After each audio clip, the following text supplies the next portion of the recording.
Ursula Meddows pressed her palm against the frosted window pane, peering out through the warped glass at the endless procession of snow. The world outside was a perpetual blur of white and gray, the sprawling grounds of Winterhaven Manor surrendering to winter's relentless march.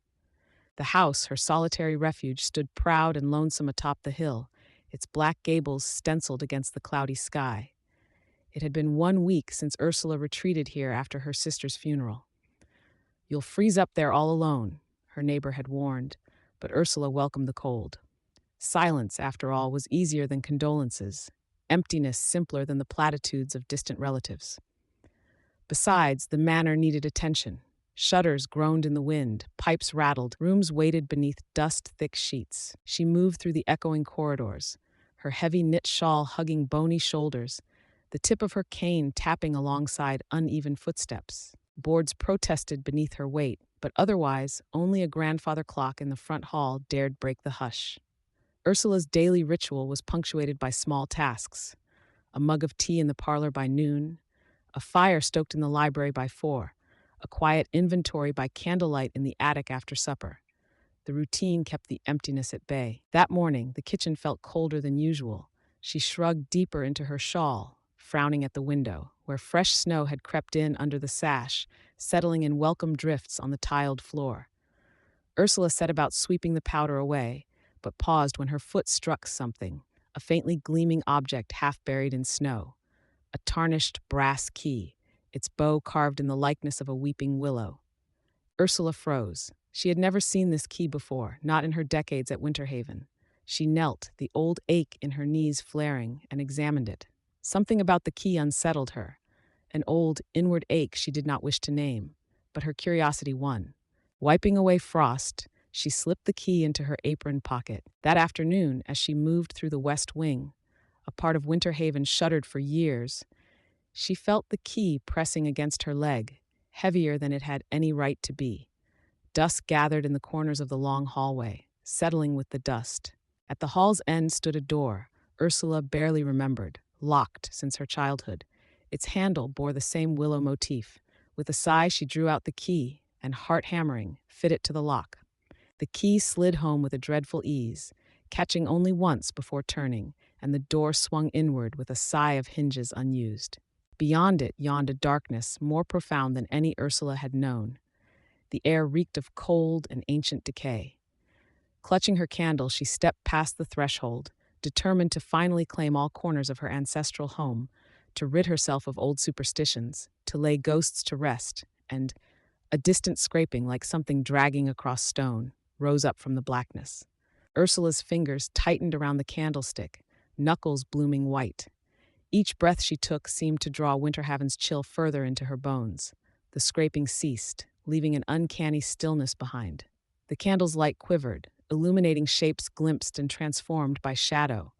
A trunk with jagged hinges, a shrouded vanity, a pier glass cloaked in dust. She ventured farther, her cane tapping once, twice, then silenced by the thick rug beneath her feet. The air was close and dry, as if it had not been breathed for 100 years. Yet she pressed on, determined. Her eyes landed on the vanity. White sheets clung to its form like shrouds, the mirror a blank stare. Strange, Ursula thought, for as long as she could remember, the West Room had been forbidden. She had always assumed it locked to spare her childish imagination. She set the candle on the vanity, peeled away the sheet, and in the flickering light, her own reflection stared back, frail yet defiant. But behind the glass was another image, a figure, wide-eyed and pale, standing just over her shoulder, mouth curled in silent pleading. Ursula whirled, heart leaping. Nothing, only the shadowy walls and her own ragged breathing. With a steely frown, she forced her gaze back to the mirror. The apparition was gone, replaced by old wallpaper and dust motes. Shaking, she drew open a creaky drawer. Inside, a single yellowed envelope rested, her name written on the front in her sister's unmistakable hand. The air seemed to thicken as she broke the seal. Inside was a letter, scrawled in urgent lines. "Ursula, there are things best left locked away. After Father's death, I could not bear what lived in this room. Lock the door, bury the key. Do not look in the mirror at night. Tears pricked Ursula's eyes. She remembered dimly fear in childhood, A dread of mirrors at night, of footsteps on the stairs, of secrets hidden by locks and silences. She had thought herself above such things. The floor groaned behind her. Ursula spun again, candle raised. In its glow something took hesitant shape, a woman's figure, tall and gaunt, with Ursula's green eyes. Yet the woman wept, eyes glistening, mouth stretched wide in sorrow. Their gazes met. The sorrow in her sister's face reached across the years. Sisters once parted by locked doors and now united by pain.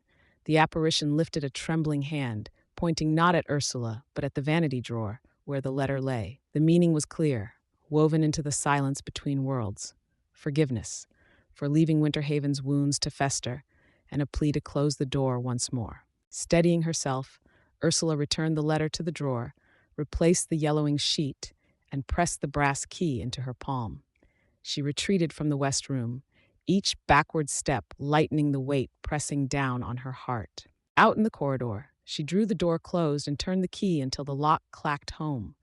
She stood for a long moment, leaning against the panel, breath finally steady.